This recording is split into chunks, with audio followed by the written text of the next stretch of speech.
morning, world. This is Steve Rao, the host of World Edition on IBMTV International Broadcast Media Television. And on IBM TV, we talk about innovation, global affairs, and what we can do during this pandemic to work together to build back better and stronger, both as the United States of America and working with our other partners all around the world. The big day today, this week, is April 22nd, Earth Day. So I thought each day this week we would talk about climate change, sustainability, and different things that we can talk about the show. And we are working on inviting a few guests this week to talk about these issues. I want to today begin my monologue. I might go a little longer than usual, but I want to talk about smart cities and sustainability. We've talked about smart cities a lot, and sustainability is a powerful force for positive change in our world.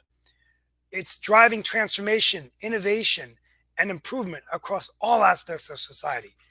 We're no longer limited to conserving our natural resources. Sustainability now encompasses a broad range of challenges, including urban growth, transportation, our carbon footprints, and even people's work-life balance.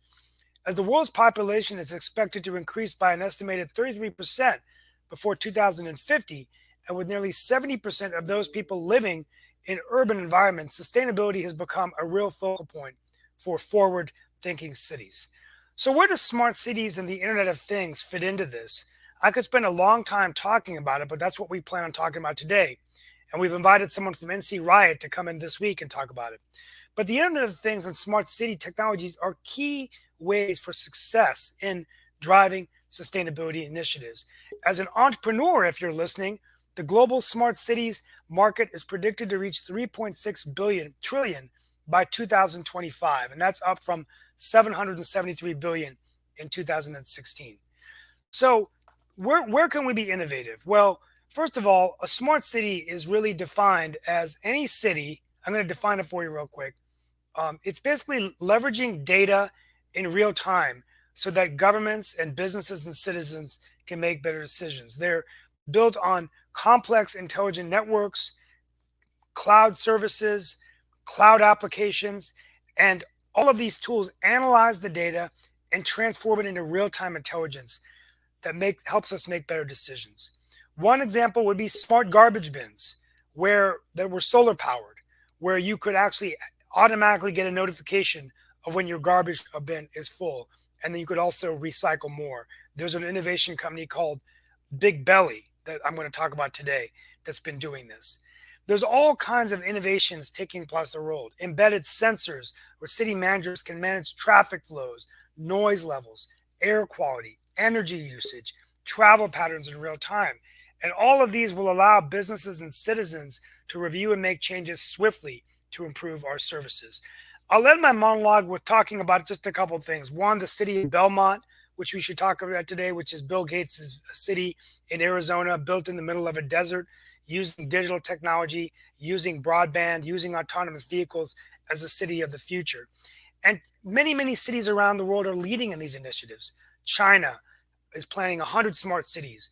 Barcelona leading these efforts. Copenhagen, one of the smart cities in the world who's used sustainability as a way to achieve their objectives. And of course, in our own country, San Diego, with their intelligent streetlights. You need three things, I think, to be successful, and we're going to talk about it today. I think you need trust between citizens, businesses, and government to be smart. You need broadband connectivity so cities can be smart, not just the one and only the urban areas. And you need to have trust that the citizens will allow their data to be used in such a way, perhaps with open data portals that would allow this kind of innovation to occur. But that's what we're going to talk about today. We want to be smart. We want to be sustainable. And where does this fit in to the sustainability plans of our nation under President Biden and the sustainability plans of the world leaders that he works with as we focus on net zero carbon emissions in the next 20 years? That's my take.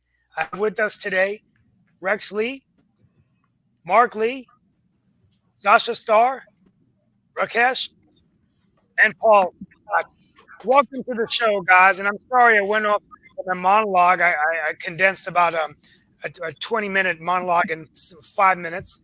But I thought I did a good job of sort of summing it up. I wanted to take some time today to to talk about sustainability, but I'd like to start with smart cities and get everyone's perspective about the innovation applications, the entrepreneurial opportunities, the market size, maybe learning from the panel today and other things that other countries are doing, and then talk a little bit about, as we build up to Earth Day, what are the things that we can do as citizens to help our planet.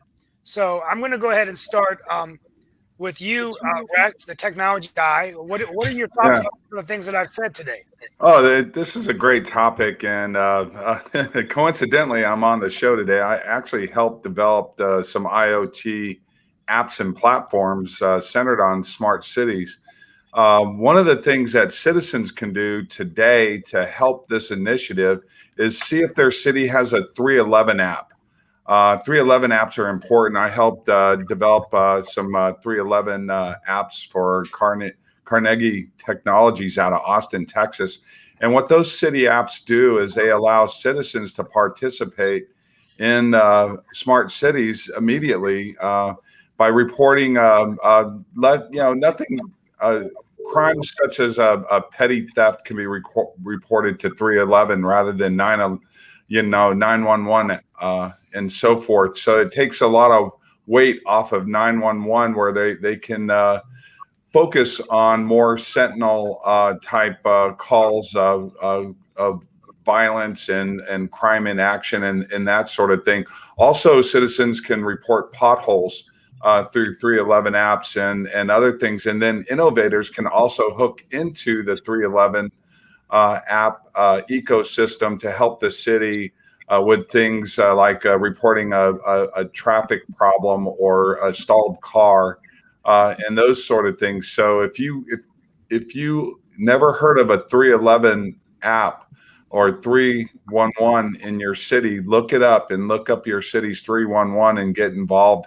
That way you can be in touch with how smart cities operate today, as well as help your city move things forward in a positive manner.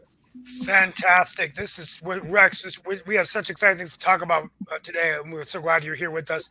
Mark Lee, what are your thoughts about smart cities as I define them, and where it fits into sustainability? Oh, I mean, there's no doubt it's into sustainability, and I'm definitely a big fan of smart cities.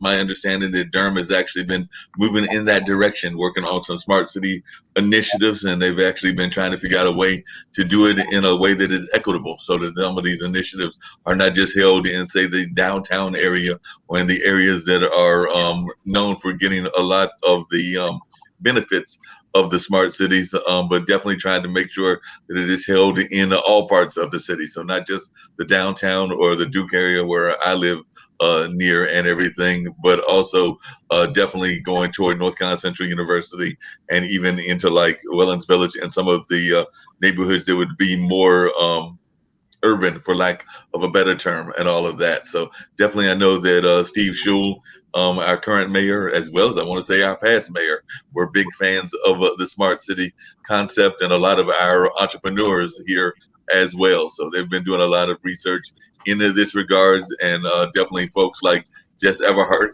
and others that are friends of mine have been very active in this whole initiative. So I'm looking forward to seeing how it rolls out here in Durham and even in some of the surrounding cities like Raleigh. And I believe that there's even some activities where you are in Morrisville and Wake Forest and a number of other cities that are based here in North Carolina. Fantastic. Sasha, for you, I'm going to give you a specific example in your own country of Toronto. There's a city called Quayside in Toronto where they have a 12-acre site that Google Sidewalk Labs has covered with IoT sensors to monitor processes all over the city.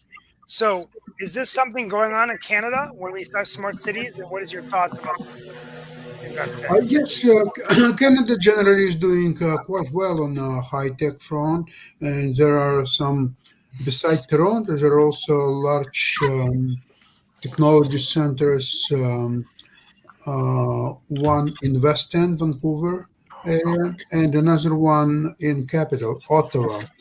There's a large area which hosts quite a lot of substantial developments. I still view it as a natural modernization process, which um, I wouldn't form some kind of a political agenda or even platform on that. It's just a natural development of technology, science, and knowledge, which companies like Google just practically implement, whether the governments are willing to help or participate in it or not. It's just a natural way of the development, high tech, and that's going to continue, whether we want it or not. Rakesh, from a New Zealand perspective, is there any exciting smart city initiatives going on in New Zealand we should know about? Not to the best of my knowledge. I know that sustainability is an important thing in New Zealand, and environment friendliness is important. But I don't know that any particular city is there which has got anything special. I know that things like bus stops, where they have active bus stops and things like that, where the displays of when the bus is coming next and things like that, those are solar powered. That's one thing that I've observed. And some of the street lamps are charged during the day with solar power. But beyond that, I haven't really come across any special um, features like you've described, with so many, dustbins and things which are special. I'm not aware, but then I must put a disclaimer. I've only been in the country for about 4 months or 5 months, so I've yet to get completely clued in. Okay, I know Hong Kong had something like that, but not much in New Zealand. okay, great. As long as you're not a dumb city, that's all we want to ask for, right? No, it's not. It's not I'm dumb, just, but I, it's I'm just joking. I'm just joking. We could talk about smart politicians, but that's a conversation for another time, Um, or we could write a book called "Smart Cities for Dummies" for politicians. But so I want Paul. Good news. I don't know why you keep coming in and out. I'm trying to think your screen. So tell me a little bit about what you think about smart cities in New York. Although I know Governor Cuomo's got his hands full right now, rather than being a smart city. But I'm sorry, I'm being so facetious, trying to make it a little interactive today. But tell me a little bit about what's going on. Okay, so New York. When you started off saying dumb city, you got me nervous here, thinking that New York might be a dumb city. But New York, by far, always is not a dumb city. It's a smart city. I just want to read something because I can't say I'm totally up to date on what the city of New York is doing. But the New York City Mayor's Office of Technology and Innovation, MOTI. But I do know that New York has a lot of employees, and they spend a lot of time on environmental, on so many different. We have as many employees, I think, in New York as people live in Rhode Island. The New York City Mayoral Office and Technology Innovation, MOTI, is carrying out ongoing efforts to turn New York into a smart city. These measures aim to conserve resources such as energy and water while reducing the environmental impact of New York City and improving the quality of living for its population. This is as of April 6th of this year. Let's see, measures aim, I just wanted to read, save energy, they're building smart building design while improving comforts of occupants. Lighting upgrades in the city represent significant areas of opportunity in New York City buildings. Incandescent and first generation fluorescent lighting are still common, and lighting controls are rarely used. Most lighting systems in large buildings are controlled manually. Energy conservation. So I would say big numbers here about expenses and money that's going into the New York City. Once we get through our pandemic concerns and headaches, New York will continue to always thrive. Fantastic. So Rex, we're going to spend a few more minutes on this issue before we move on to the Chauvin trial, gun violence, which continues in America, and then also talk about just the pandemic and different things going on in the world. But So a number was just thrown to that I came up with this weekend: $375 billion market. So one question is, where are these other innovations? Where do you see other entrepreneurial companies? And then I just had a question come up on Facebook that asked me, what does a city need to be a smart city? Steve, I don't know where to begin. And so if you could take a stab at both of those, and then we'll go around the table before we come back to world affairs. A smart city, it starts with an integrated CAD system for emergencies, as well as integrated into the grid for power sources. That's where it starts. I've actually worked on integrating IoT technology for first responders into firehouses with a company called Nighthawk Systems, where we were automating all of the street lights outside of a firehouse, for instance. So when EMS and fire were called, they could automatically turn the lights green in and around the fire stations, because that's where the accidents happen. The highest rate of accidents are when fire trucks and EMS ambulances are pulling out. So it's important to control the street lights in and around those facilities, as well as automate the firehouse. And this all runs through the CAD system that where the dispatchers are, the 911 dispatchers for police and EMS, as well as a lot of firehouses burned down. I know it sounds ironic, but a lot of our automation went into the firehouse itself to turn things off, like ovens, irons, and things people are doing. They have to drop what they're doing. And you'd be surprised, even to this day, that many firehouses actually catch on fire that aren't automated. So it's important that everything is synced up through the CAD system as the calls come in, and the fire and the calls are dispatched out to EMS, police, and firehouses. That everything flows smoothly, and that's the start of it, and as well as integrating into the grid with utility providers, so that you can control power. We were automating sprinkler systems, and we had Bill Richardson, the former governor of New Mexico, one time. There's lots of water wasted with automatic sprinkler systems for parks. So we automated every park in Albuquerque with water sensors. So when it started to rain, it would turn their sprinkler systems off, and or they could do it from a cell phone at that time. And he was actually utilizing one of our products to turn it off. Tsunami sirens. I was part of a big initiative in Oregon to automate the tsunami sirens on the Oregon coast in 2006, after the tsunami in 2004 that hit Indonesia. So it's those type of those things have been around for a while, but today what we're seeing is more consolidation and centralization for this type of technology, because it affects everything from water conservation to power conservation to emergency management. All of it flows through the heart and hub of the city, and it starts with the city manager and the CTO of the cities. Each city has their own CTOs, and I've met many of these people at trade shows where I've been able to actually be a reporter and interview them about how they're automating their cities, as well as I've been a speaker at these shows with these CTOs on the panel, discussing how they're utilizing automation and so forth. But it starts with the cities, the city manager. It starts with the mayor, and employing a CTO or a chief technology officer for the city who has a vision of automation, and it starts with those people first. Okay. Is there any other before we go on to the next issue?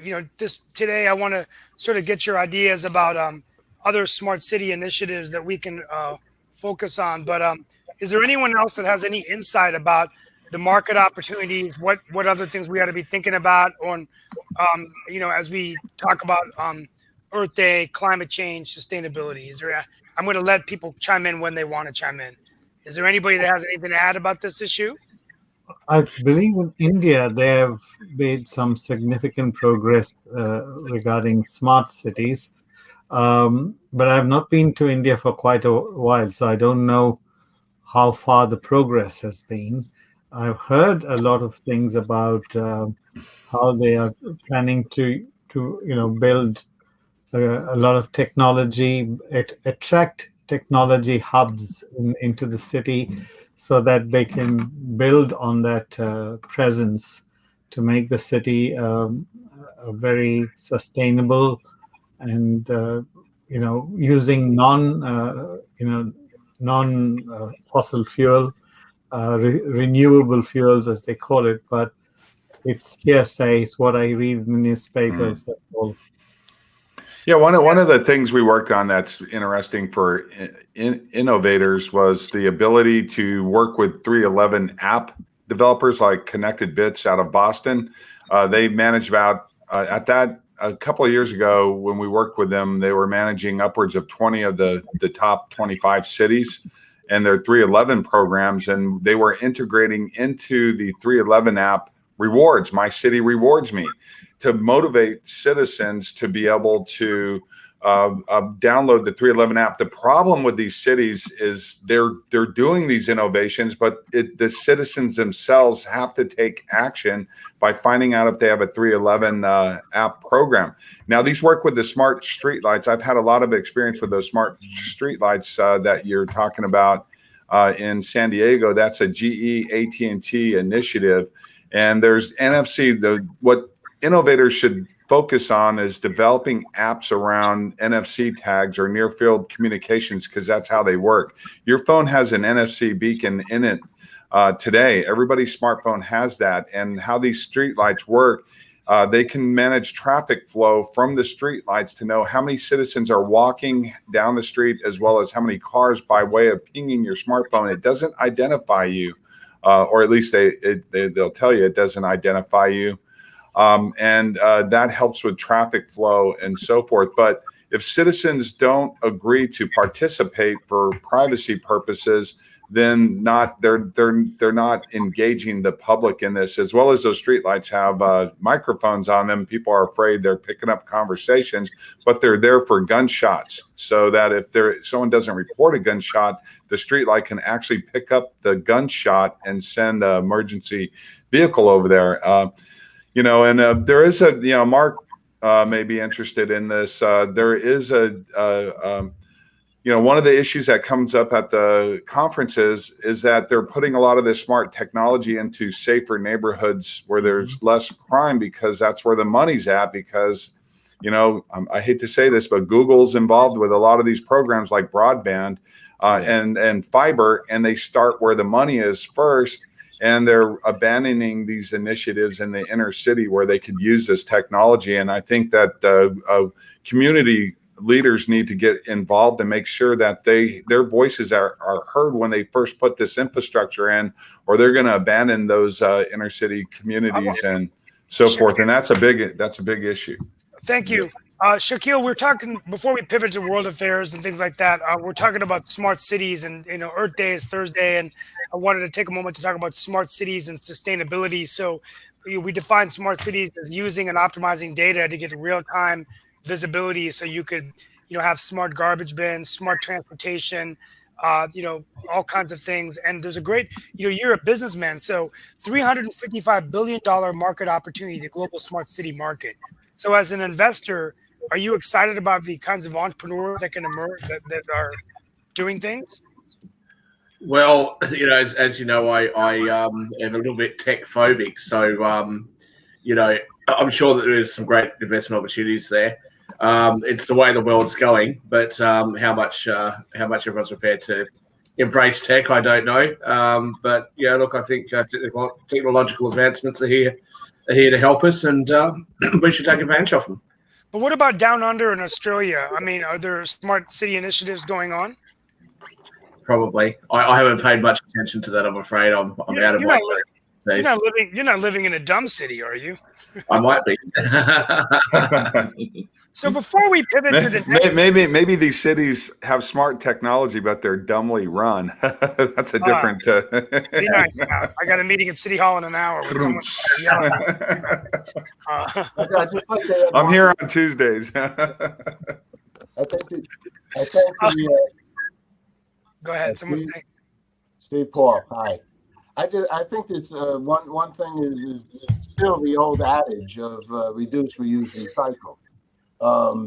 It has to be an understanding and acceptance and deliver on it of all of us, in our way of life. America, by far, I believe, is a real polluter country with the people, maybe 3 to 4 or 5 times other places in the world, because we have a lot of material kinds of things. And so I think it's an awareness and education of things we could be doing. It gets back to your water faucets and your daily life. How many shirts do you get dry cleaned, and so on and so forth. So it's how much do you buy? Every time you buy something, there's some pollution in the world. And so I think it's a educational scenario to begin with those 3 mantras. Again, one other thing I want to stress, again, I think community leaders need to get involved for the underserved communities, because these smart city technologies are being implemented today, but they're not being implemented into underserved communities first. And that is a big problem. As a matter of fact, Google got into a lot of hot water with the city of Austin. You made a statement earlier that in Toronto and other cities, they just do things without consulting city leaders, and they were implementing Google Fiber. Well, Google says they care about the underserved communities and so forth, yada, yada, yada. But in San Antonio and Austin, they totally ignored underserved communities, and they take fiber and then they go into the more economically successful areas of town and start there first, where the money is. And then they abandon those efforts when they convince city leaders that they want to implement this infrastructure. Once they get going, they tend to forget about their commitments to the underserved communities. And that takes community leadership to be able to go to these city meetings when these companies are there and make sure their voices are heard. Now they've gotten better. They're starting to implement fiber, but it's taken months, if not years.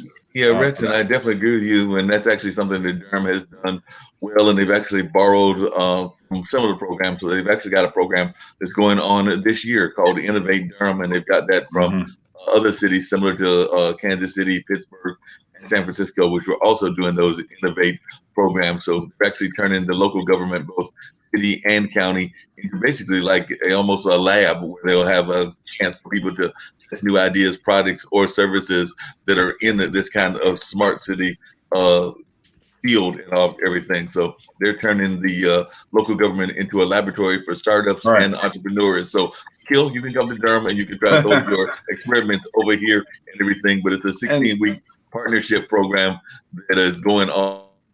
Have the results in September. So, like I said, they're looking to test the latest technologies and building capacity and supporting local businesses.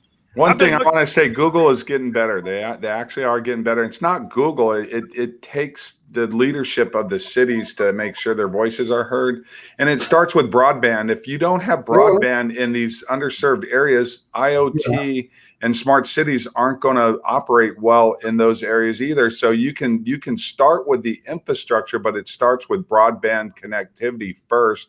Otherwise, you cannot innovate and you cannot move your city to a smart city without broadband everywhere, and not just in the economically upward mobility areas of town and so forth. The broadband has to be everywhere for it to work and serve the communities. Before we pivot off this issue, the other idea, is that I didn't really talk about my monologue, but we're in the middle, and I think it's a good pivot into the next topic to spend a few moments on guns. But, we've got a lot of vigils and protests were going on with, the recent murders in Indianapolis. 4 Sikh Americans lost their lives, but I think 8 Americans lost their lives. And could smart city technology help us with tracking who's getting purchase of these guns? It just seems to me that there's, I don't know, I'm trying to frame the argument here. It seems so much about the Second Amendment, but I think there's a lot of other issues that are going into gun violence. Does anyone want to take a shot at that? Yeah, just my opinion is the same. It's been over the last weeks. No matter how many shootings there are, it's mental illness. And if we're trying to put identity politics into this and say, well, there is racism on these people's mind when they're mentally ill, we'll never get to a starting point to start to fix the problem. And the problem is guns in the hands of people who are mentally ill, and there's no way a smart city can do that. That's just a database of gun ownership that people need access to. Once the bullets start flying, even with a smart street light around there, you're still not going to have any response time enough that's going to save meaningful amount of lives. Even in 4 minutes, a lot of havoc can be done with somebody with enough bullets and guns. So you need a response time equal to, the ability for a smart street light with a microphone on it to pick up the gunshot and to hit the CAD system. And then you still have a response time from the police and first responders, so it's a tough one. Sasha Starr's been sort of quiet, but I'm going to sort of change the topic, and we'll come back to smart cities again this week, later in the week. But let's before, we've talked about guns before, but let's talk about the Chauvin trial, and we might talk about guns, in terms of just all the things that are going on with the gun violence. But so closing arguments begin today in the the Derek Chauvin trial, who was the one who put the chokehold on George Floyd, and at issue is, it now moves to a jury. Allegedly. But any predictions of what you think will happen in this trial? I think that probably he will be found guilty, but on lesser charge, whether it's manslaughter or maybe accidental killing, if there is such. And I think the interest is. It's not really what people trying to find out, really what's happening and so on. It's becoming a political show. I don't know. Honestly, I lost my interest to this process. Shaquille, we're going to go to you. I love bringing on the show. So you said allegedly, but here's what we know. And then I'm going to go to Mark Lee. We know the testimony has shown in this trial that there was never any authorization or any policy in this Minneapolis Police Department to allow a police officer to put his knee on someone's neck. This is not a standard protocol in any police department I know of. So I don't understand how, I'm going to play devil's advocate on my end, how would a jury find this man innocent or not convict him of murder if his result did not result in the death? Hang on. Let me just. This guy should be doing prison time. He should be doing prison time. He committed murder. I know everybody thinks that I'm some, conservative. I didn't say that he was going to be found not guilty. I haven't said anything. I just said it's alleged at this stage. Yeah. I haven't followed along with the trial. I know it's all been online. You can watch the whole thing, but I haven't followed along particularly closely, so I don't know all the details. It's up to the jury to decide that. And if they decide he's guilty of something, then he's guilty of something. I don't know what all the evidence says. I tend to agree with Sasha that probably, just from what I know, very peripherally, probably he'd be looking at at a minimum a manslaughter conviction. I know that's one of the lesser charges that he has. But I did hear somebody said to me that on Friday, some of the evidence showed that he actually had 98% oxygenation in his blood. So that would tend to indicate that he didn't actually, he wasn't strangled to death, that something else may have happened. I think it's going to be complex. The defense is making the claim that his death was really as a result of drug use and a pre-existing heart condition. The prosecution is saying that this wouldn't have happened without Derek Chauvin doing what he did. We don't know what police procedure is, and Derek Chauvin's had a number of complaints made against him. So, whether or not it rises to the intention to commit murder, that's a high bar, and that's it's beyond a reasonable doubt, which means that it has to be, it has to be so compelling that it is to the exclusion of any other reasonable possibility. Now, it's a very politically charged trial. I don't know what the result would be, and I can tell you I would hate to be sitting on that jury. Yeah, and I think, and I know I'm gonna, and I didn't mean to. I was just kidding. You're my friend, but I mean, but I think, but I'm gonna side with you on one issue, and I think this is a legitimate concern. Is that, you know, we know that if there is not a conviction or if there's a hung jury, we already have protests in Raleigh this weekend. Mark, I don't know what's going on in Durham, so you don't want justice to be served with fear of what may happen. So this is a very unusual situation. Whereas I think we have to leave it to the jury, and hopefully the jury will make the right decision. But Mark, what are your thoughts about Can I violent? just can I just quickly say there though that you're right. Like the idea that protesters are going to protest, and I think that they're going to protest and they're going to riot no matter what happens. It takes away like this whole situation morphed into something that's really bigger than just the George Floyd issue, and it really caused a question for countries around the world, including Australia, which was, are certain minority groups treated much more badly than the average? Is there perhaps some discrimination or prejudice inherent in our police services, and should we look to reform our police services? Now, that question, I think, we should always be looking to reform our police services and make them better. And I think that regardless of the verdict here, that should still be something that we're looking at. But I would hate to think that this is going to impact what the jury decides. However, let's be realistic. They haven't been sequestered. There's a very good chance that they're going to be influenced in some way by the potential of violence, depending on their verdict. And then that would probably give him the opportunity to appeal and say he was denied a fair trial. Oh, okay. Oh, I imagine that we'll definitely get a retrial of some sort or another, no matter which way the verdict goes. So I'll agree with both of you on that. I would also say that definitely we need to have reform, not just in the police system, and that's a worldwide issue. I know I've had conversations with our good friend, Brother Mike, who they are going through some issues in Nigeria, and I know that there are other parts of the globe that are having police issues. But I would actually argue here in the United States as well as globally that it's time for us to actually re-examine a lot of the entire penal system and whether we're actually working on rehabilitation and things of that nature, if that's even possible. I actually am a fan of rehabilitation programs. I know not everybody is, but I do think that there are ways that we can get folks out of the criminal environment, including working on some things that will improve their economy. Because at the bottom end, a lot of crime is committed because of what's going on in folks' economic situation. So if there's a more level economic playing field, then I think that crime goes down. I think that that's been proven by a lot of studies and all of that. You asked about Durham. Yes, there were protests here in Durham, and actually there was even some looting. I think that there was some like vandalism at the police station and things of that nature. So I think that that's going to be something that's going to happen as the trial verdict gets nearer and nearer. So, like I said, I think that I know that that happened over the weekend. I expect that we may see more protests and everything as we get closer to a verdict.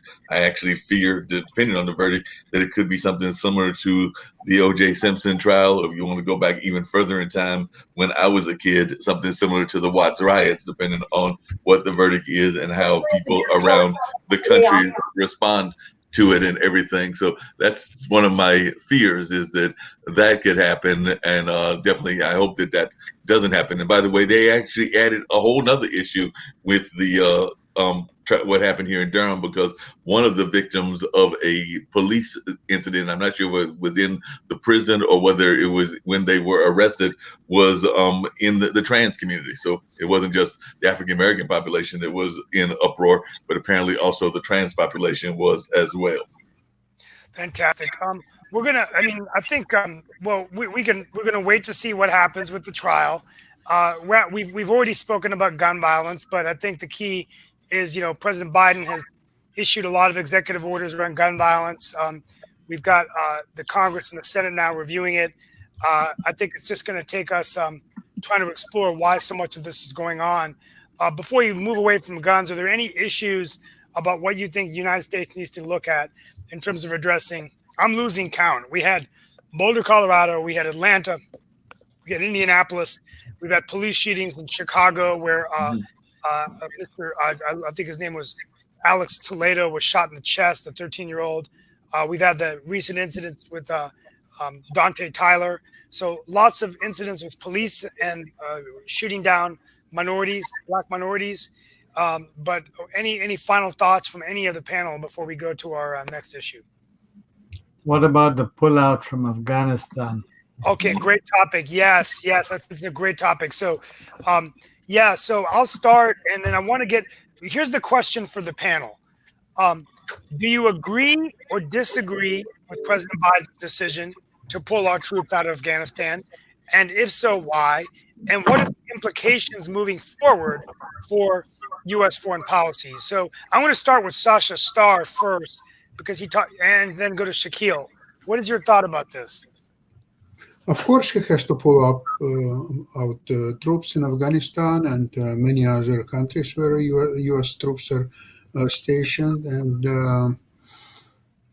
in fact, it's completely skewed the employment of U.S. Armed forces. See, U.S. is spending 98% of its budget on all the aircraft carriers and all these F-35 bombers and it goes on and on and on. And it spends only 2% on the on the armed forces which actually do the job. It's a special units, as you know, the Navy SEAL, Green Berets, and Delta Force, and so on, because this is the only way how you conduct and win the wars, not by aircraft carriers and all the other stuff. It's all obsolete. It costs too much money, and it doesn't work anyway. And the test of all the U.S. War strategy will become very soon in Ukraine, and Mr. Putin will test Mr. Biden what he is really worth. And that would be very interesting to see. Because Mr. Putin, he's playing very smart form of poker. You see, the nuclear war, there will be none. And there is not even point to discuss the nuclear war. I'll tell you why. Average person lives, let's see, 30,000 days. And there is only one day when that person dies. So why would you discuss that one day instead of 30,000 days when he's alive, right? Same as here with the nuclear disaster.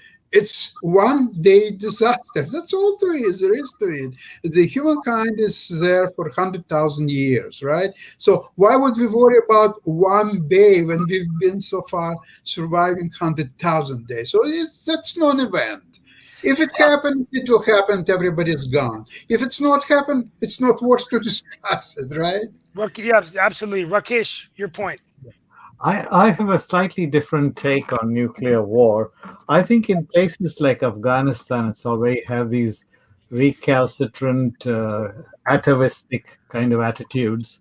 A nuclear war is, against the Afghan tribals, where you flatten the Hindu Kush range, would probably be much cheaper than sending troops. No, sorry, I meant a nuclear exchange between Russia and US, not between Afghanistan and US. No. Afghanistan and US makes a lot more sense because, first of all, the US has got very old missiles. They can finish them off in places like Afghanistan and get better missiles. And instead of these things blocking up all the silos, you can have better missiles like something like the Sarmat that Russia has. And build some better missiles, use it against all these strange people who hold up progress, wipe them out, and then build up your arsenal again so that it becomes cheaper than sending troops and unnecessarily the youth of your country dies. It's very silly the way the US conducts these kind of wars. When you have places like Afghanistan, just wipe out all the people there. Before I go to Shaquille, I'll give a quote from Henry Kissinger, the former Secretary of State to Richard Nixon, and I'm going to make a point, and I'd like to get your reaction. So his quote was that guerrillas win wars by not losing. So as long as they stay there, they've won. So that my example would be the Taliban. But he says militaries like the United States lose if they don't win. And so by pulling out. And so my question is, I'm having a hard time understanding how a full pullout would help long-term U.S. foreign policy, because we pulled out of North Vietnam and they invaded Vietnam on the condition we pull out our troops. We pulled out of Iraq and then civil war broke out again. And my concern is, and I'm going to start with Shaquille Latimer, do you believe that if the United States pulls out, that you could see, even though we've been there a long time, 20 years, suppression of women again, maybe another dictator comes in, and then they go back into civil war? Is that, or do you think the United States should not be policemen and be in the business of nation building? Well, there's a lot there. There's a lot there. If not the United States, who to be the world's policeman? And look, it's not the United States by themselves. Let's be clear about that. I mean, Australia, the United Kingdom, New Zealand, we've all followed. With the United States, we've all gone in as well. What all kicked all this off was September 11, obviously. But just remember that some of the complaints when September 11 happened from people in Afghanistan was that they felt quite betrayed that the United States had left them the first time when they had the conflict with Russia, and so they felt a bit kind of hard done by. I would like to see Afghanistan and all countries have their own national sovereignty and be able to run their own countries the way that they see fit.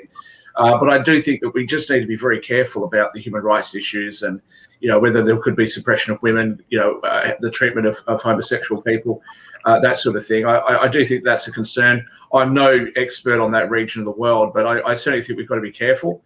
I think Donald Trump wanted to pull the United States and troops out in May. Biden has said that he'll do it on the anniversary, September 11. I personally, I think that that's not a real good day to do it. I think you should actually make it a good day, personally. But in any case, I think that it is something that we need to be cautious of, and we just need to make sure that some of those peace treaties that they're trying to negotiate with Afghanistan and some of the other neighbouring countries really need to be more cemented. Before you just unilaterally, just completely withdraw. Australia's Prime Minister has also said that we're going to withdraw our troops. So I just hate to leave the country without the support.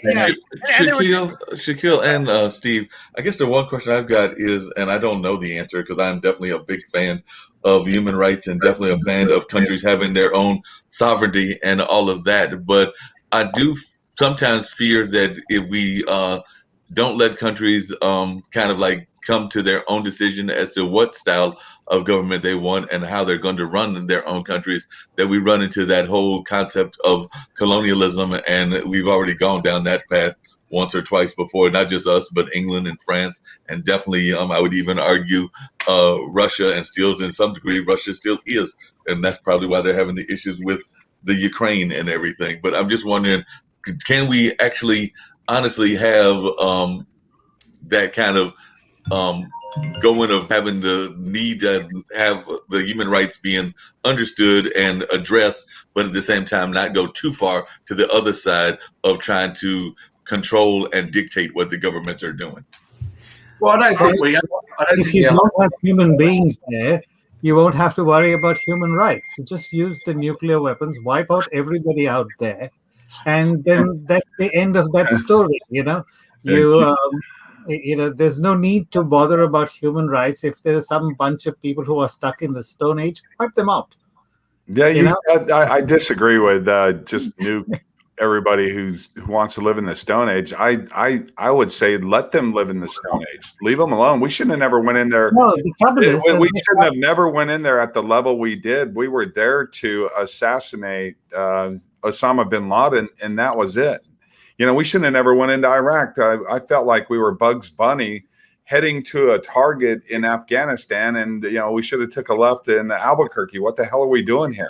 When we went to Iraq. Let's analyze that, Rick. You're worrying about it because you have boys who die out there. U.S. people who die out there. That we shouldn't have never went in there at the level. We should just let them kill each other. We should have went in there and if they don't do it, you do it for them. Yeah, we But should. along the same lines, excuse me, along the same lines. Didn't we go into Afghanistan? I believe To kill Osama bin Laden, that was it. Well, hang on a second, because wasn't the Taliban our people initially? Weren't those our students? Weren't we afraid of Russia and taking the going down into the water from Russia? Well, that's right. That's Hey, right. Paul. The Soviets invaded Afghanistan in the late 70s. Yeah. Of course, the United States was not happy about the encroachment of socialist regimes or communist regimes, and so that became a fighting post. And that was, again, that's what I was referring to before. And I said a lot of Afghanis felt quite deserted and sort of betrayed by the United States. Now, the comment you made, Rex, that we, the Allied forces, should never have been in that country. Yeah, that may well be the case. We can look back in history and say things could be or should be different, but they're not. And I think the question is, how best do we, peacefully give that country back to the people to whom it rightfully belongs, without just leaving and just going good luck. I don't think that's a fair thing for us to do either. I think we have a moral obligation to do everything we can to make sure that the people that live in that country after we've left have got the best opportunity to live a nice life and to be able to run a country, in a way that respects human rights, as we internationally have all agreed to. But that in a perfect world, that'd be great, but we fight wars by proxy. So we have to get out sooner or later, but yet that leaves a vacuum. We're at war with Russia and China. Don't kid yourself. And we're at war with them by proxy in Syria, in Iraq, in Afghanistan, and all these other hot spots around the world. We just don't confront each other as superpowers and shoot bullets directly at each other. We do it through proxy.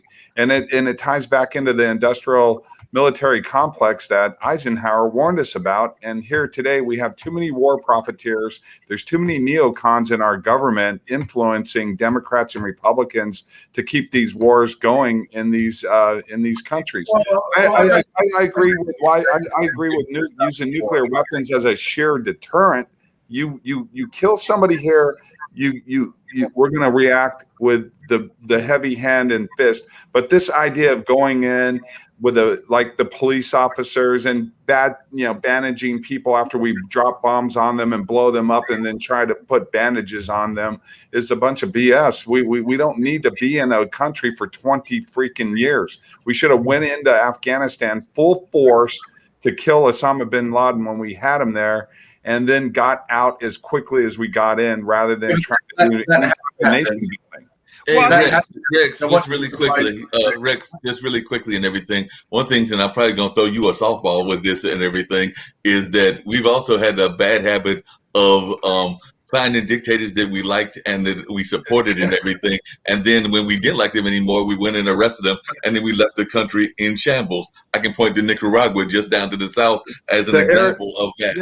Yeah, the Arab Spring, that worked out really good. We took dictators that weren't the best people in the world, and we pulled them out of power, including Saddam Hussein, who were secular, and they had relatively peaceful countries, but they were heavy-handed dictators.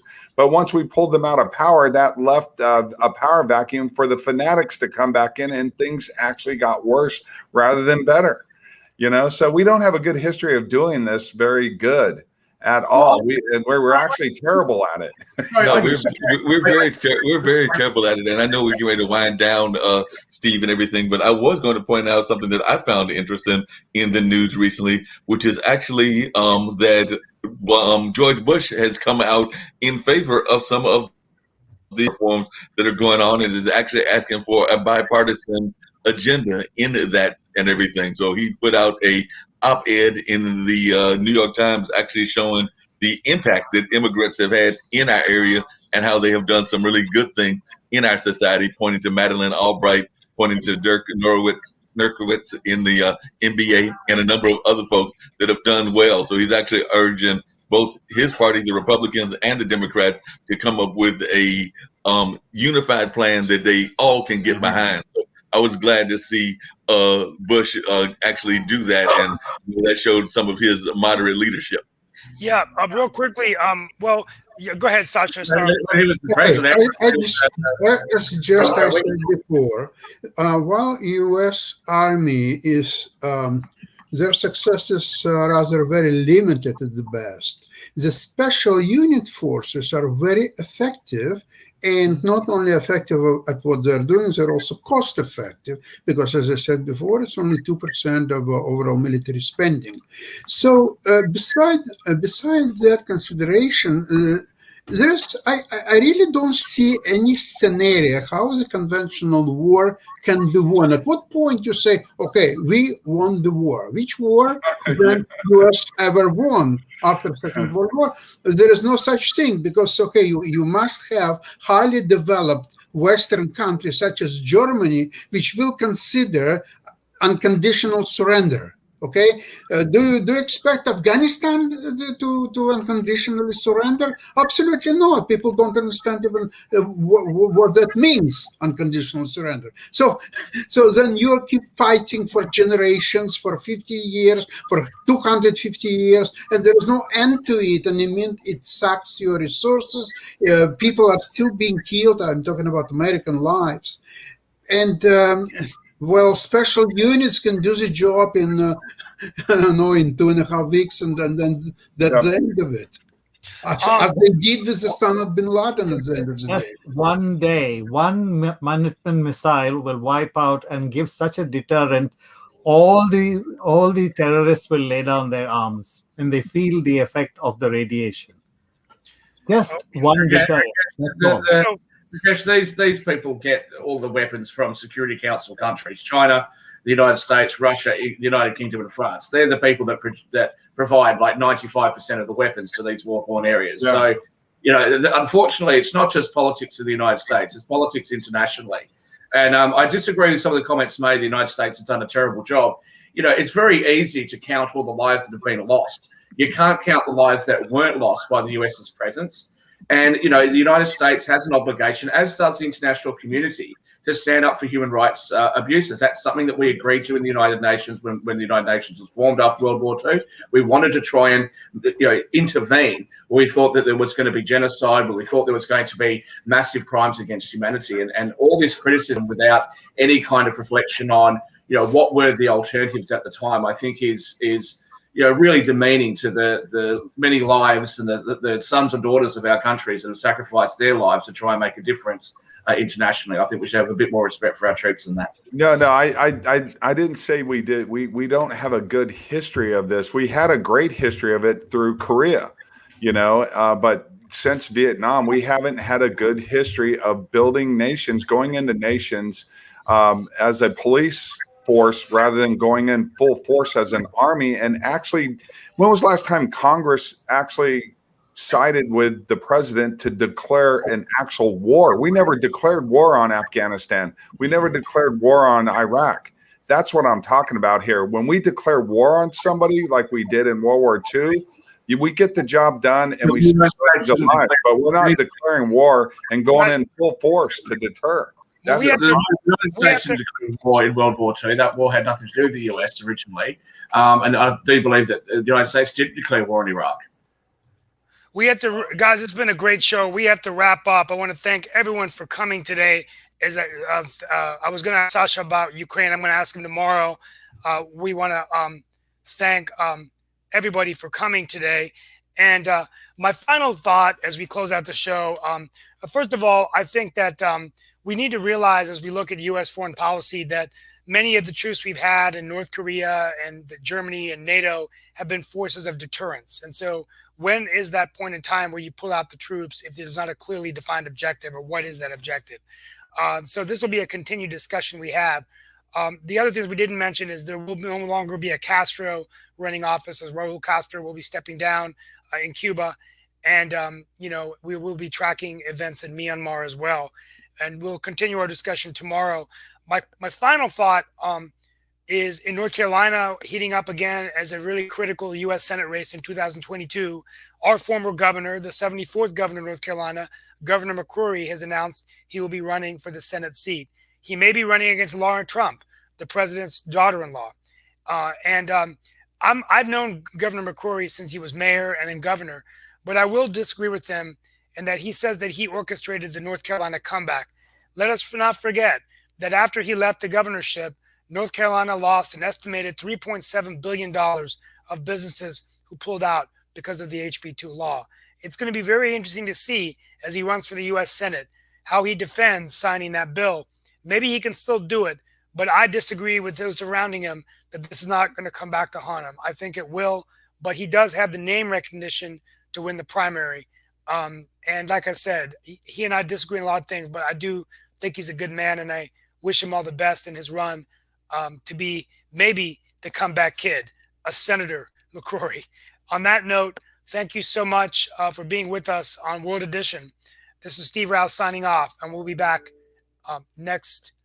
we'll be back tomorrow. Godspeed. Be safe wherever you are in the world.